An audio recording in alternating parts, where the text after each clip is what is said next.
Hello dear students, ये आज एक ऑब्लिक कोलिजन का प्रॉब्लम डिस्कस करने जा रहे हैं। अच्छा प्रॉब्लम है, इसको ध्यान से देखिएगा। A of mass m and b of identical size but of mass 2m move towards each other with velocities i plus 2j and minus i plus 3j respectively. They collide when their line of centers is parallel to i minus j. If e equal to half, then find their final velocities after collision. तो basically इसमें सब कुछ vector form में given है, इसलिए थोड़ा सा important और थोड़ा सा कॉम्प्लेक्स भी हो जाती है सिचुएशन। तो मैं आप लोगों को सजेस्ट करूंगा कि पहले इस प्रॉब्लम को एक बार खुद सॉल्व करें, जो भी कॉन्सेप्ट्स आपको पता हैं, और उसके बाद सॉल्यूशन देखें और मैच करें कि आपने सही किया है या नहीं। Okay, so let's discuss it's solution. इसमें सबसे पहले दो तीन चीज़ें आपको पता रहनी चाहिए। इसमें कॉन्सेप्ट क्या डिस्कस हम करने वाले हैं। पहली बात तो ये है कि जब भी कोई दो ऑब्जेक्ट्स कोलाइड करते हैं तो उनके जो इम्पल्स लगता है उन पर ड्यूरिंग कोलिजन, वो impulse acts along line of impact. और लाइन ऑफ इम्पैक्ट हम किसको बोलते हैं? Common normal at point of collision, that is along line of impact. तो common normal will pass through line joining both the centres of the particle. तो जो impulse लगेगा वो लगेगा along line joining their centres, और along line joining their centres के along हमें vector given है। उसके अलोंग अगर हम डायरेक्शन निकालना चाहें और यूनिट वेक्टर निकालना चाहें तो यूनिट वेक्टर कितना आ जाएगा? i minus J by root 2। आप देख सकते हैं यहाँ पर क्या गिवन है, they collide when their line of centres is parallel to i minus J. तो जो भी इम्पल्स एक्ट करेगा वो किस डायरेक्शन के अलोंग एक्ट करेगा? i माइनस जे के अलोंग एक्ट करेगा। तो पहली बात तो हमने i माइनस जे के अलोंग यूनिट वेक्टर निकाल दिया, i minus J by root 2 हुआ। दूसरी चीज़, अब हम सारी की सारी वेलोसिटीज़ जो इनिशियल वेलोसिटीज़ गिवन हैं उनको दो कंपोनेंट्स में डिवाइड कर लेते हैं। एक component along line of impact और दूसरा component perpendicular to line of impact. तो velocity components along line of impact जो हम देखते हैं उसकी वजह से बेसिकली कोलिजन हो रहा होता है। Perpendicular to line of impact की वजह से तो कोई कोलिजन होगा नहीं, और इम्पल्स जो लग रहा है वो अलोंग लाइन ऑफ इम्पैक्ट लग रहा है। तो जो वेलोसिटी कंपोनेंट्स चेंज होंगे वो केवल वही वेलोसिटी कंपोनेंट्स चेंज होंगे जो लाइन ऑफ इम्पैक्ट के अलोंग आएंगे।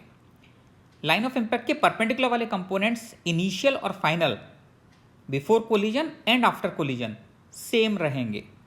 तो ज़रा दूसरा पॉइंट इसमें क्या आता है, velocity components along line of impact, इसको आप कैसे कैलकुलेट कर सकते हैं?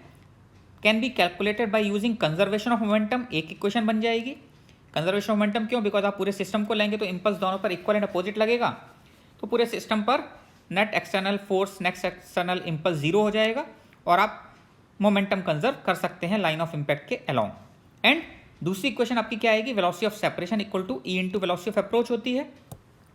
ये वेलोसिटी ऑफ सेपरेशन और वेलोसिटी ऑफ अप्रोच भी जो होते हैं वो लाइन ऑफ इम्पैक्ट के अलोंग ही लिए जाते हैं, क्योंकि लाइन ऑफ इम्पैक्ट के अलोंग जो वेलोसिटीज़ हैं वही सेपरेशन को चेंज करती हैं। परपेंडिकुलर वाली वेलोसिटीज़ जो हैं वो सेपरेशन को चेंज नहीं करेंगी, उनकी वजह से तो पैरेलल चलते रहेंगे। तो जब भी हमें वेलोसिटी ऑफ सेपरेशन और वेलोसिटी ऑफ अप्रोच की बात करनी होती है तो हमें वेलोसिटी कंपोनेंट्स लेने होते हैं लाइन ऑफ इम्पैक्ट के अलोंग, टोटल वेलोसिटीज़ नहीं लेनी होती। तो सेकेंड पॉइंट आपका क्या आ गया कि आपको जो वेलोसिटीज़ निकालनी होंगी, final velocities along line of impact, उसके लिए एक तो कंजर्वेशन ऑफ मोमेंटम वाली इक्वेशन यूज़ कर लेंगे और दूसरी velocity of separation equal to E into velocity of approach use कर लेंगे। और अब बात आती है कि कौन से कंपोनेंट्स बचे। तो velocity components perpendicular to line of impact ये पहले की तरह ही रहेंगे, दीज रिमेन सेम। तो अगर मैं यूनिट वेक्टर देखना चाहूँ perpendicular to line of impact तो इसके परपेंडिकुलर आएगा, ये अलोंग लाइन ऑफ इम्पैक्ट था, इसके परपेंडिकुलर यूनिट वेक्टर क्या हो जाएगा? i plus J by root 2 हो जाएगा। तो i plus J by root 2 के अलोंग जो कंपोनेंट्स होंगे वो इनिशियल और फाइनल सेम रहेंगे।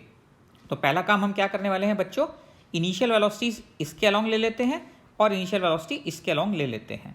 ये कैसे लिए जाएंगे आप लोगों को पता है। कैलकुलेट हम क्या करने वाले हैं, टू कैलकुलेट फाइनल वेलोसिटीज हम कंपोनेंट्स लेने वाले हैं parallel and perpendicular to line of impact. These should be known to us. तो मैं मैग्नीट्यूड ले लेता हूँ, ज़रा कैसे लेना है। आपको पता है कि ए डॉट बी क्या होता है? Mod of A into mod of B into cos theta. अब अगर आपको कंपोनेंट ऑफ ए लेना है अलोंग बी, तो component of A along B कितना होगा? ए कॉस थीटा, और ए कॉस थीटा यहाँ से कितना आ जाएगा? A dot B upon mod of B.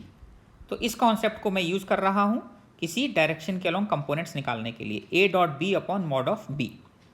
तो ये आप देख सकते हैं पैरेलल टू ए निकालना है अगर मुझे, किसका कंपोनेंट, इनिशियल वेलोसिटी जो है एम की, आई प्लस टू जे गिवन है, तो आई प्लस टू जे का कंपोनेंट क्या होगा, A dot B upon mod of B.